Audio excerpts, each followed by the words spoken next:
Assalamualaikum warahmatullahi wabarakatuh. Kami dari kelompok 3 Indralaya akan menampilkan video pembelajaran mengenai lipid. Sebelumnya, saya mohon izin untuk memperkenalkan anggota kelompok kami. Saya sendiri Irfan Afandi, ditemani oleh rekan saya. Saya Syagia Putri Utami dari Pendidikan Kimia Universitas Sriwijaya. Saya Muhammad Rafensa Haidar, mahasiswa PMM dari Prodi Pendidikan Kimia Universitas Negeri Surabaya. Saya Novia Aquaristi Huta Barat dari Pendidikan Kimia Universitas Sriwijaya. Tujuan pembelajaran. Tujuan pembelajaran, mahasiswa mampu mengkaji implikasi lipid dalam kehidupan sehari-hari. Prosedur proyek. Adapun prosedur proyeknya yaitu 1. Carilah dan pahami materi mengenai lipid. 2. Carilah sampel sumber-sumber lipid, kemudian jelaskan. 3. Jelaskan tentang penggolongan dan uji lipid. Dan yang terakhir, edit video tersebut dengan semenarik mungkin. Materi singkat. Minyak dan lemak adalah salah satu kelompok yang termasuk golongan lipid, yaitu senyawa organik di alam yang tidak larut dalam air, tetapi larut dalam pelarut organik nonpolar seperti ether, kloroform, benzen, dan hidrokarbon. Minyak dan lemak adalah kelompok lipid yang paling sederhana. Lipida yang paling sederhana dan yang paling banyak mengandung asam lemak sebagai unit penyusunnya adalah triasilgliserol. Sifat-sifat lipid yaitu 1. Pada suhu kamar, jika berbentuk cair cenderung disebut dengan minyak. Jika berbentuk padat disebut sebagai lemak. Kemudian, tidak larut dalam air sehingga disebut hidrofobik atau takut air. Namun, fosfolipid bersifat amfilatik, yaitu dalam satu molekul ada bagian molekul yang nonpolar dan hidrofob, dan di bagian ada yang polar dan hidrofobil, atau suka air. Kemudian, larut dalam solvent semacam alkohol, hidrogen, dan oksigen. Tetapi kadar oksigen setiap molekulnya lebih rendah dari yang dimiliki karbohidrat. Sampel atau objek yang digunakan. Adapun objek atau sampel yang digunakan yaitu ikan, daging sapi, dan alpukat. Yang pertama adalah ikan. Menurut Dinas Kelautan dan Perikanan Provinsi Jawa Tengah, beberapa ikan yang berasal dari laut seperti salmon, tuna, sarden, dan lain sebagainya mengandung asam lemak yang tergabung dalam kelompok asam lemak omega 3. Kandungan lemaknya sekitar 1-20%. Lemak yang mudah dicerna serta langsung dapat digunakan oleh jaringan tubuh.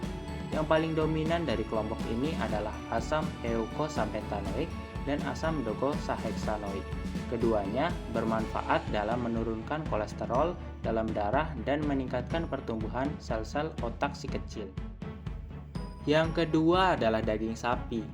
Daging sapi mengandung beragam jenis lemak yang baik untuk kesehatan tubuh. Salah satu jenis lemak sehat yang terdapat pada daging sapi adalah asam linoleat terkonjugasi. Asam linoleat terkonjugasi disebut berperan untuk membantu menurunkan berat badan. Menurut Kemenkes RI, dalam 100 gram daging sapi terdapat lemak total sebesar 14 gram dan kolesterol sebesar 70 mg. Yang terakhir adalah buah alpukat. Menurut Kementerian Pertanian Amerika Serikat, dari 40 gram buah alpukat terdapat 6 gram lemak. Buah alpukat mengandung 70% lemak yang disebut dengan asam oleat. Kandungan lemak ini sangat baik untuk kesehatan jantung dan dapat membantu meringankan gejala osteoartritis. Klasifikasi lipid. Ada 3 klasifikasi lipid. Yang pertama ada lipid secara sederhana, yaitu ester yang terbentuk dari asam lemak dengan beberapa gugus alkohol. Dibagi menjadi 2 berupa lemak dan lipid.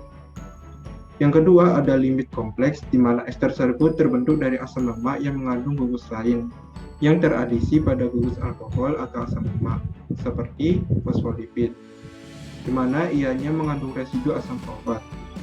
Molekul ini mengandung basa nitrogen dan substituen lainnya. Misalnya, gliserofosfolipid memiliki gugus alkohol berupa gliserol, dan sphingofosfolipid memiliki gugus alkohol berupa sphingosine. Nah, dari sini itu kita bisa melihat adanya gliscosphingolipid adalah membran lipid yang mengandung dua jenis asam lemak yang membentuk senyawa ester dengan karbon nomor 1 dan 2 pada gliserol. Karbon ketiga pada gliserol terikat dengan gugus fosfor yang memiliki kepolaran tinggi melalui ikatan fosfodiester. Nah, berikut adalah struktur dari gliserofosfolipid. Yang kedua ada sphingolipid, di mana ia memiliki gugus yang mirip dengan gliserofosfolipid, yaitu bagian kepala yang polar dan dua ekor non-polar. Perbedaannya adalah sphingolipid tidak memiliki gliserol. Sphingolipid mengandung molekul sphingosine dan satu molekul asam lemak rantai yang terikat melalui ikatan glikosidik ataupun fosfodiester. Ketika molekul asam lemak terikat dengan gugus amida pada sphingosine, maka akan bentuk molekul ceramida.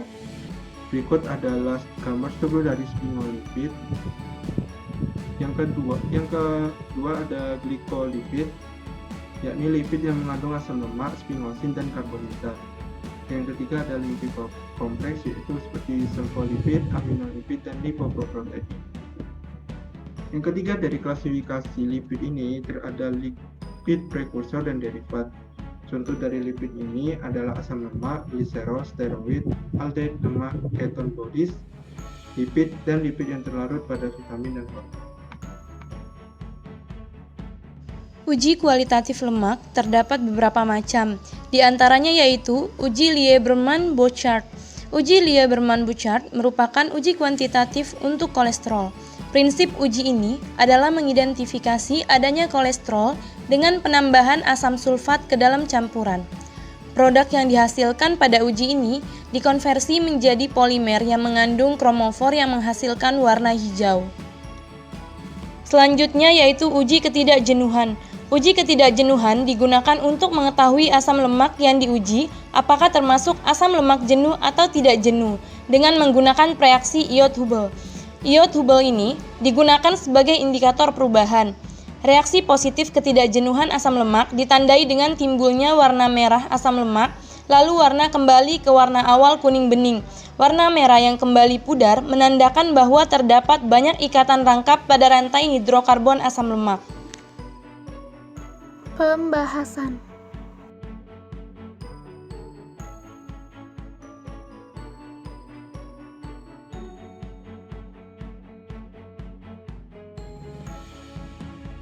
Kesimpulan. Adapun kesimpulan yang dapat kita ambil yaitu lipid adalah senyawa organik yang mempunyai sifat mudah larut dalam pelarut organik nonpolar tetapi tidak larut dalam air. Lipid dapat diklasifikasikan menjadi 3 jenis yaitu lipid sederhana, lipid kompleks, dan derivat lipid. Uji ketidakjenuhan digunakan untuk mengetahui asam lemak yang diuji apakah termasuk asam lemak jenuh atau tidak jenuh dengan menggunakan reaksi iod Hubble. Iod Hubble ini digunakan sebagai indikator perubahan. Reaksi positif ketidakjenuhan asam lemak ditandai dengan timbulnya warna merah asam lemak, lalu warna kembali lagi ke warna awal kuning bening. Sekian video pembelajaran mengenai lipid kami dari kelompok 3 Interlaya. Kepada yang sudah menonton, kami ucapkan terima kasih.